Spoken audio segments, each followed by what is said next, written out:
How'd you do about the idea that you got to check your oil?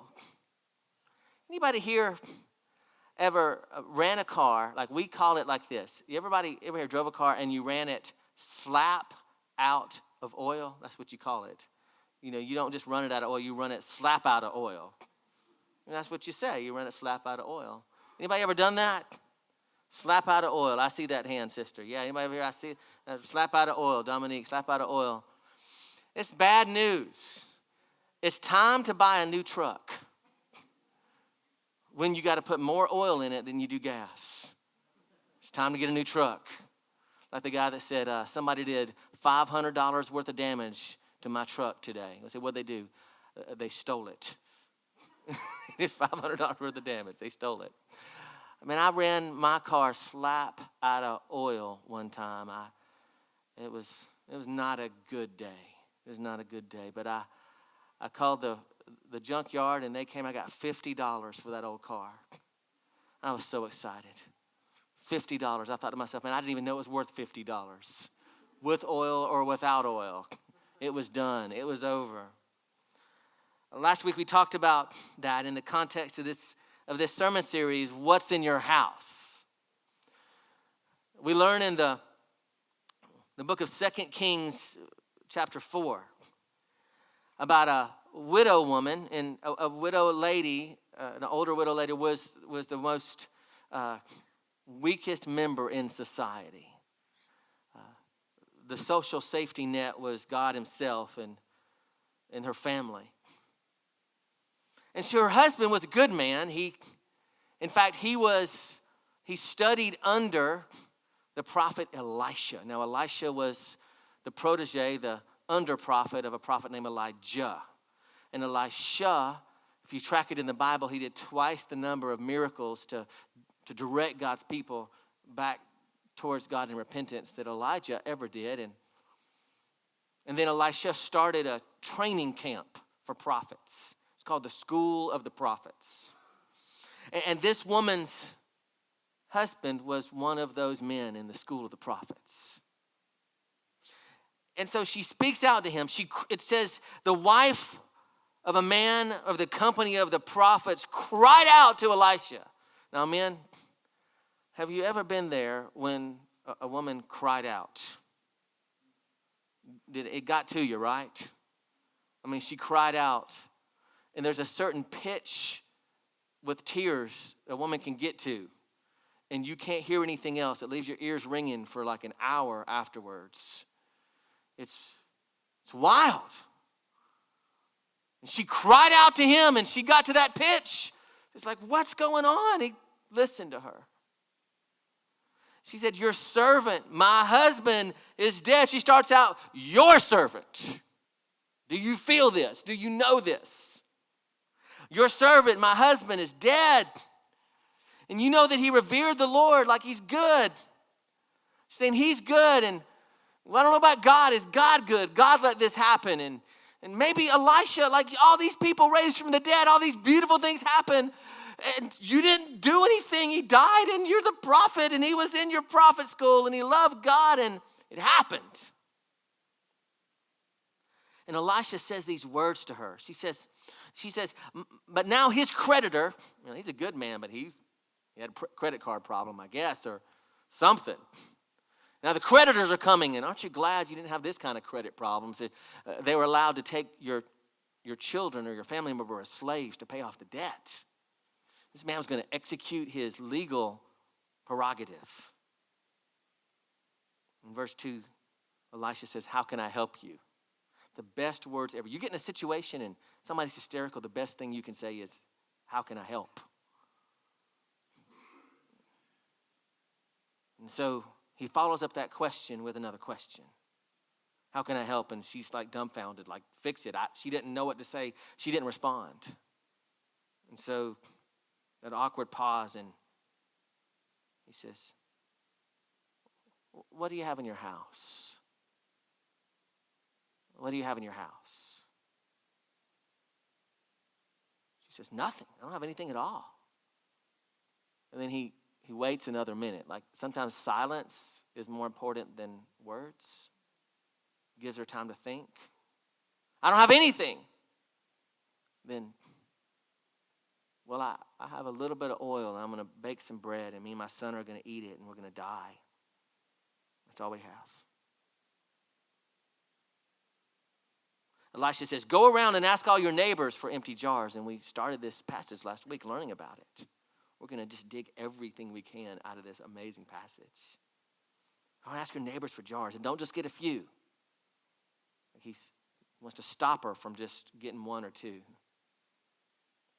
Shut the door inside and start pouring your little bit of oil into those jars. And as each one's filled, set it aside. And her sons went and she shut the door, and her sons went and got the jars. They brought the jars to her, and here's the message for today. I'm going to land here. She kept pouring. Message, they say it with me. Keep pouring. Keep on pouring. You heard it, keep on keeping on.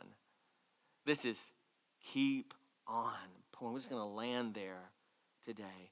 Keep on pouring. Because as much as she poured, the oil kept flowing.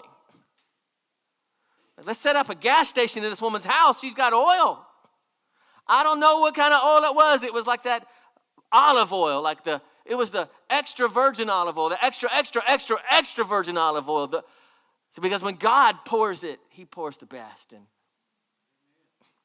the jars were full, and she said, bring me some more jars. Now, some mamas would have got onto their boys like, why didn't you get more jars? Why didn't you get more jars? And they kept bringing her the jars. And these sons who were the sons of a dead man the day before, at the word of the Lord, they became sons of a Father in heaven who had enough oil. A minute before, they were going off to work as slaves.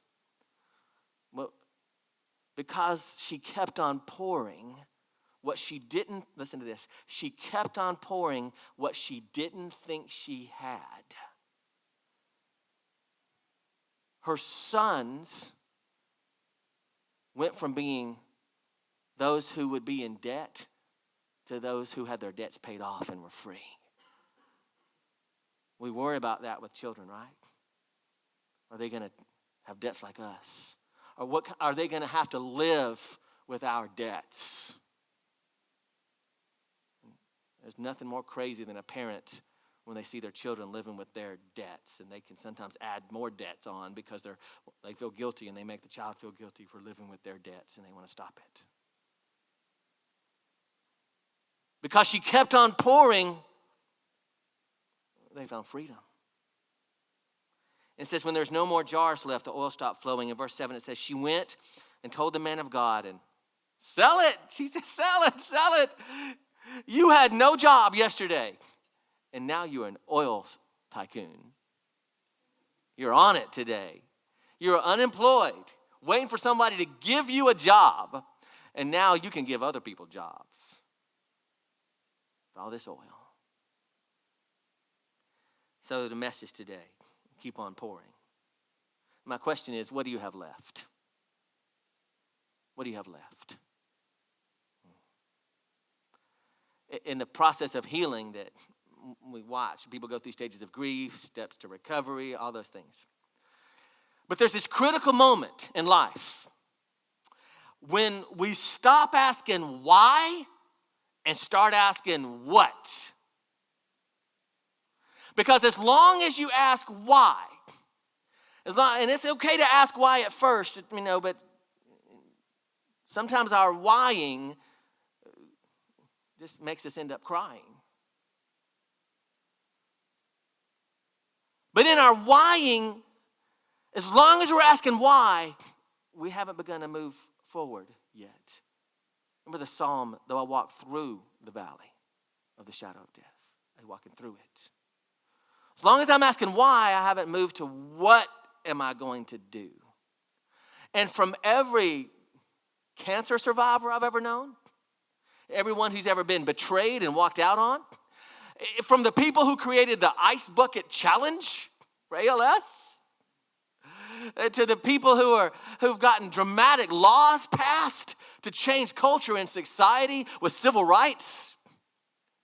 Every one of those have stopped asking why and started asking, what do I now do? What do I now do? What do I now do?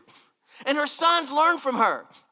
Stop asking why and stop crying about it and start pouring your oil because mama's got something. We've got something in this family.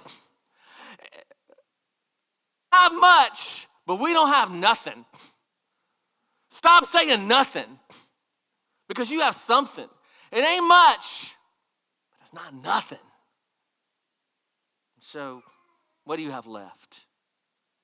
And that critical question from why to what goes like this. From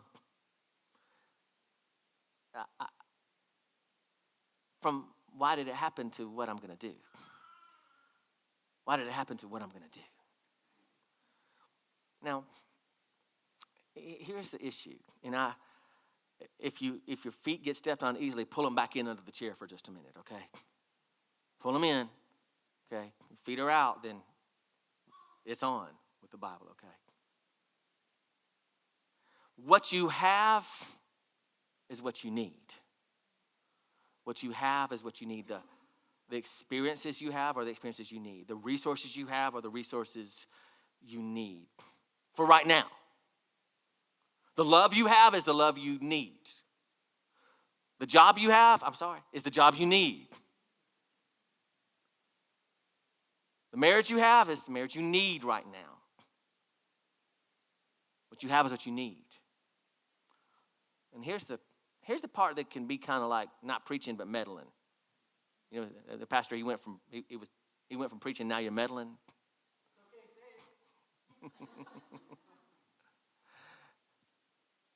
If you needed it, you would have it. If you needed it, you would have it. Now that hurts me because I don't like to think that way. I like to think I need something else. That bothers me. But just because it bothers me doesn't give me the right to make it not true.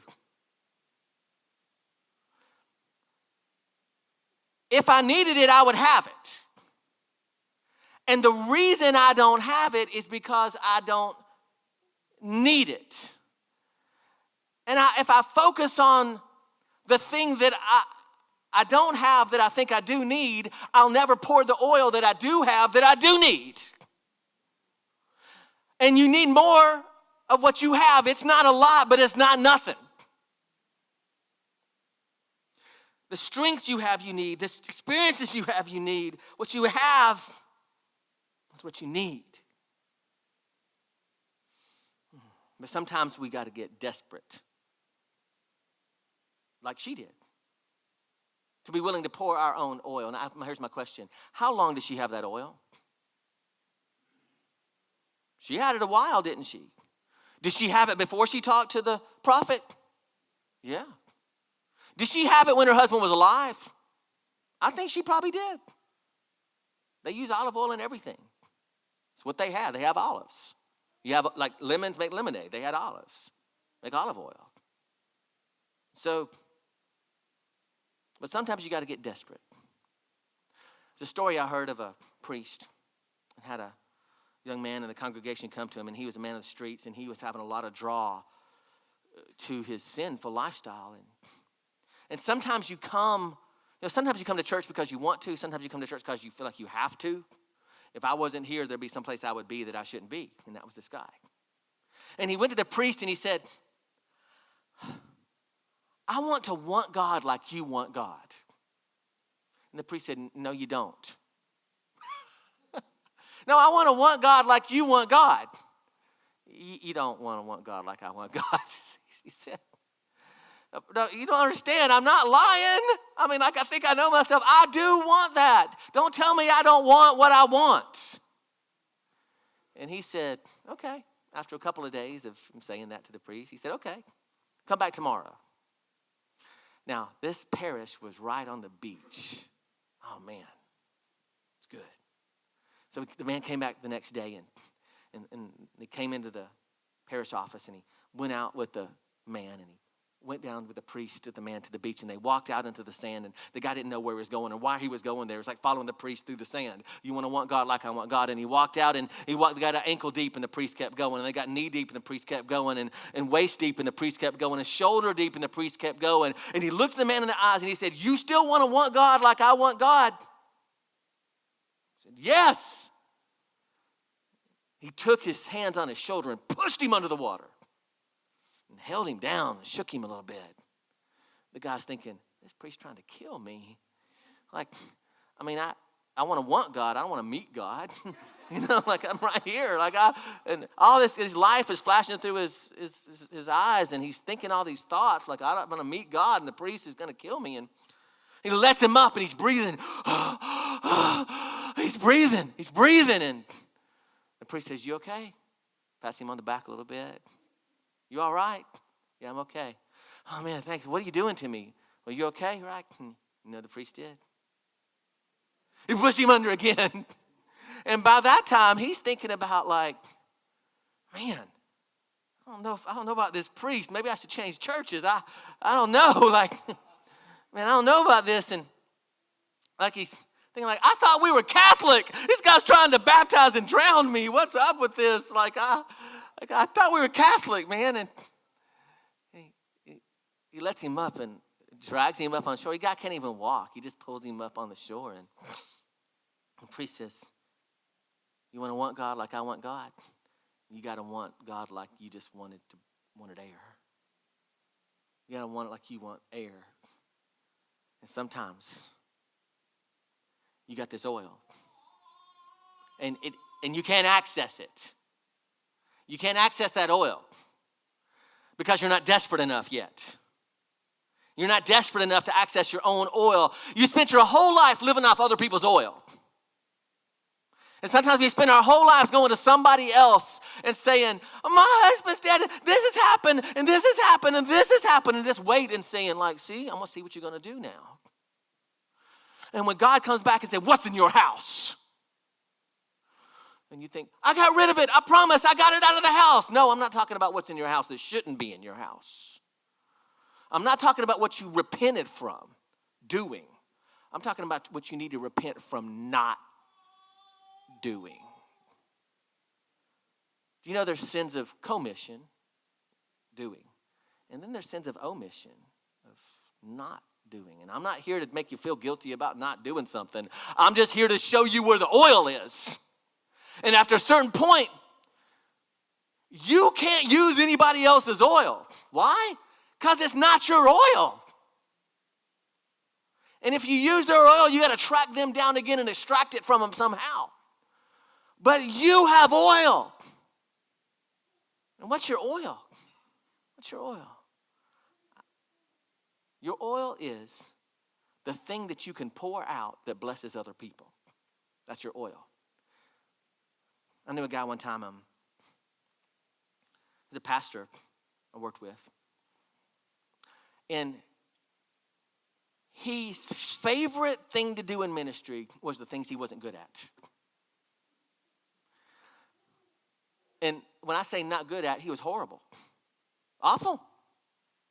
And he was phenomenal at all the things that he didn't want to do. And I could not get him to do the things that he was good at. And all he wanted to do was the things he was not good at. And sometimes we can believe the lie of life, and we're infected with the celebrity of other people and their oil, and we'll think the only good oil is the oil that other people have. And see, I've seen that oil, and I know that oil works, and I've seen other people do that, but you still keep coming up empty because that's not your oil. And if you haven't found a way to bless and pour into other people's lives yet, it's because you haven't opened up the top enough and poured it. Well, and sometimes it's because you haven't opened the top. And sometimes it's because you look in there and you think that's not good oil. And you don't pour because you think you're too poor to pour. You're too poor to pour. I'm too empty to pour. There's a principle I like. And There's a lot of things I get from a lot of other people, but I got to take credit for this one. Me and Jesus made this one up. Well, I think Jesus made it up, and he told it to me. Honestly, it's some of my oil. It's some oil I got when I was empty one day. And I pour out to you a little bit of my oil. And so I call it the 7 billion people principle. Because anybody here like over-responsible? Over-responsible for other people's lives and not enough responsible for your own life?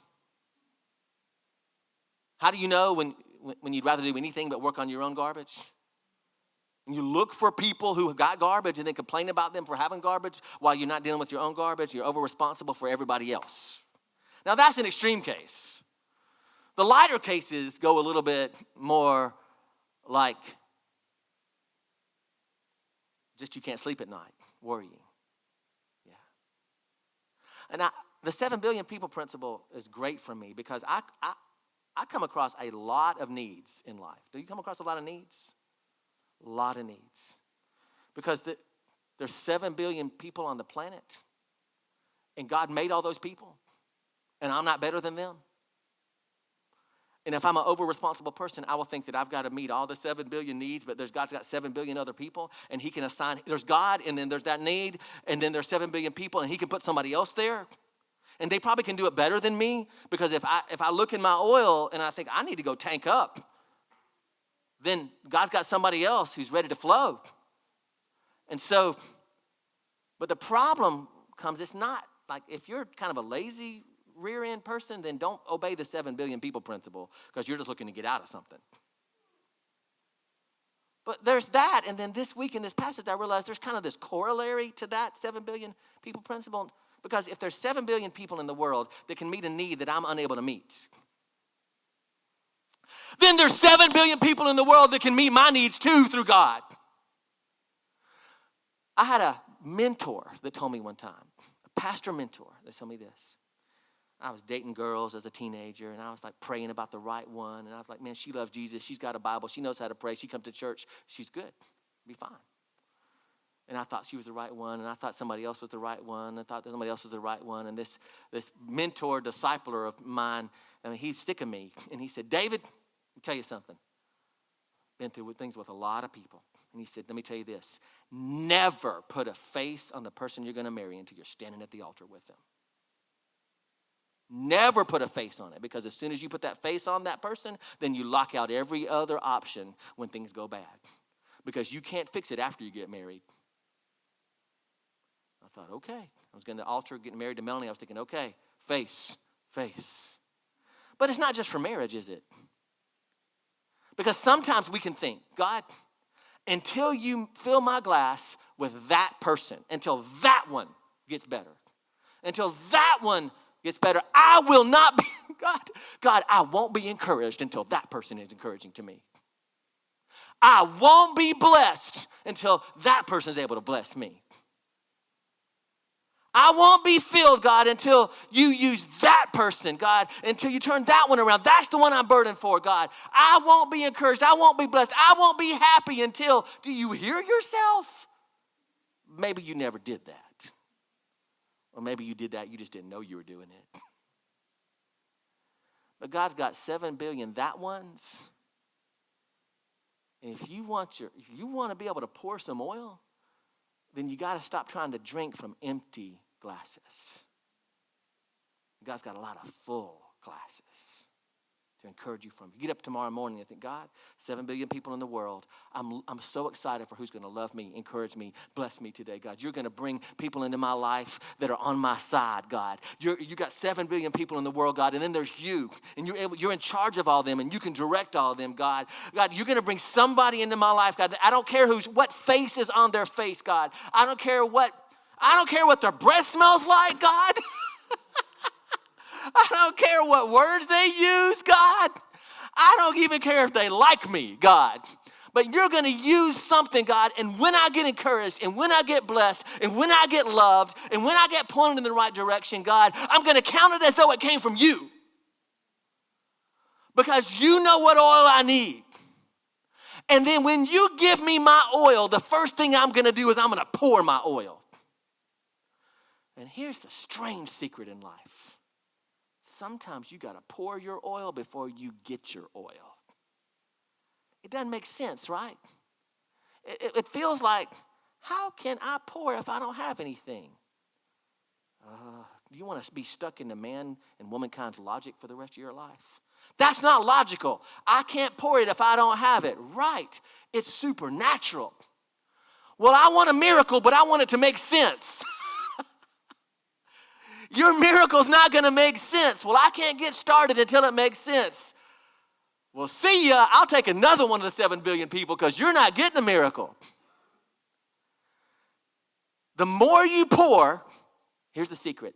The more you pour, the more it flows. The more you pour, the more it flows. You think you're empty? Turn the jar upside down and watch God pour.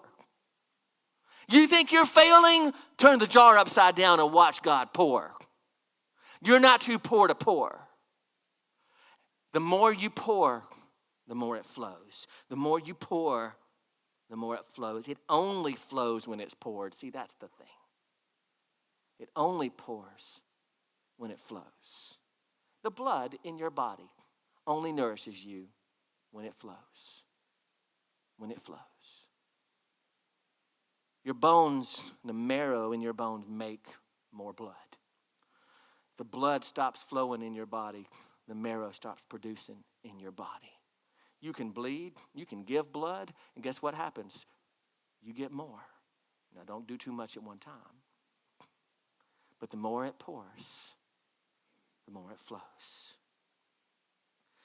You know what keeps us from pouring? It's not that we don't want to. It's not that we don't believe in it. You know what keeps anything from pouring? Is a stopper on top. I just get that image of like a big jar with a big cork on top and all matted down from years of sitting there with dirt and dust and grime on top of it. That stopper's on there. So, you know what that stopper is for most people? It's bitterness. Because you poured before, and somebody didn't like it.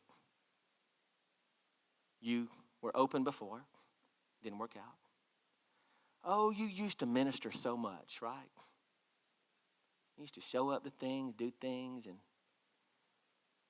there's this thing inside of that. I got to tell you that there's this ugly thing the Bible says in the book of Hebrews, take care that a root of bitterness does not crop up. A root, like you don't see the root, right? The root is bitterness. What crops up is anything that blocks you and stops you. It's the same root to everything that keeps you from pouring. It says, take care, a root of bitterness does not spring up. And then it says, and by that defile many. Then that same passage goes on to say, God is opposed to the proud. He stiff arms and holds back the proud, but he gives grace. He pours into the humble. He gives grace to the humble. Bitterness always stops your flow. Bitterness always stops your flow. Bitterness keeps you from pouring what you have because you're waiting for what you want. And so the message from God to us today is this. Stop waiting for what you want and start working with what you have. Stop waiting for what you want and start working with what you have. And if your flow has stopped, and if you don't want to pour, if you think you're too poor to pour, if your flow has stopped and you think you're too poor to pour, and if opportunities to pour to you in your eyes look like something awful and terrifying and sad and difficult that you just don't want to do, if opportunities to serve, opportunities to give financially, opportunities to give emotionally, opportunities to give through prayer, opportunities to give to your family, if opportunities like that, if they look like something that's like, give me the off-ramp, I don't know if I had to do this, it's because you think you don't have anything to give. And you don't know what you have to give until you turn the bottle upside down. And if something's really good in the bottle, you will turn that thing upside down, put your finger inside, and try to get every last drop out.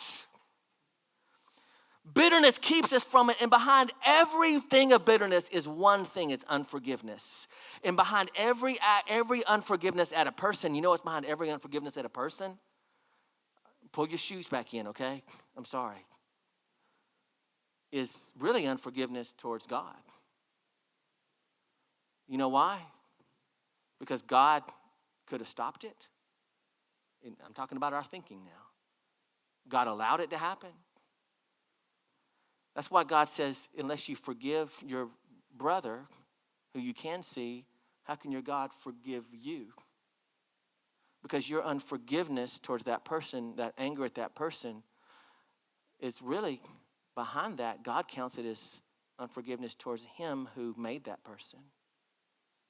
Because I'm wanting what I don't have, so I'm bitter and unforgiving towards the person who won't give it, instead of loving the oil I do have. If I love the oil I do have, I'll pour the oil I do have. If I love the oil I do have, I'll look forward to giving it to the people that I love. If I love the oil I do have, I'll bless the people that I know need it. And a person who is pouring is never a person who's boring. A person who's pouring is never a person who is seeking out other things in life that aren't from God. The more you pour, the more it flows. And the way to get freedom is to remember this. That person is not your source. They're not your source. God may use someone to bless you. You may have chosen a spouse or a friend, a neighbor, family member, church to bless you. You may have chosen that one to bless you, but God has 7 billion more. And you don't have to move to get what you need. You just have to uncork yourself. And today, can you just say with me, God, open me, God. Open me. Open me, God. Because that thing that's draining me is not my source. Or it wouldn't be draining me. God, you're pointing me to a bigger source. And the source is activated by my pouring. Can you guys stand up with me as we close today? If you're here today, and I'm not giving you a lot of practical, like, here's where you pour, that's how you pour, this is when you pour, that's what you do to pour. I'm just saying the very basics in Christianity is this. Oil in, oil out. You've got something special inside of you. The enemy can't take it from you. But he can get you to despise it. He can get you to be nervous about it. He can get you to fear that it's not enough. And the people around you, and you think, hey, this person thinks it's not enough. This person doesn't like it. And most of that is you and your projection of those things. And so if I just come to God today and say, God, it's me. It's me that's been despising my oil, God. It's me. It's me that's been despising my oil, God. And so, God, I'm going to say today, God, God, you're the source of what I have, and I won't despise what you've given to me, God. I'm going to find, God, show me how to pour it, God. I'm going to get up tomorrow, and I'm going to give, and I'm going to get up the next day, I'm going to give, and I'm going to get up the next day, and I'm going to give, and I won't get burned out because my pouring comes from him. My pouring comes from him. My pouring comes from him. And if there's any bitterness or unforgiveness in your heart or in your life, will you just come to God today and say, God, I can give it up because they're not my source. I can give it up because they're not my source. I pour for the Lord and not for him. I pour for the Lord and not for her. I pour for the Lord and not for people. I'm not pouring to please people. I'm pouring to please the Lord. I'm not pouring to please him or her or them or they. I'm pouring to please the Lord. And I'll pour what he gives me, how he gives me, how much he gives me, and when he gives me. I'm not going to stop pouring just because of somebody else, God. I'm not going to stop pouring because someone else doesn't want it, God. It belongs to you, God. What I have is good oil, God. What I have is good oil. So what I need with my good oil is some containers, God. Will you bring me some containers, God? Other people, circumstances, situations, God. Pour it on, God. I'm going to keep on pouring, God. There's enough of you in me to pour, God. And God, I'm only not limited by my oil, God. I'm limited by the containers I'm willing to pour into, that I'm able to pour into. And so let's sing and worship God with this song again. Jesus, Jesus, you make the darkness tremble. Jesus, Jesus.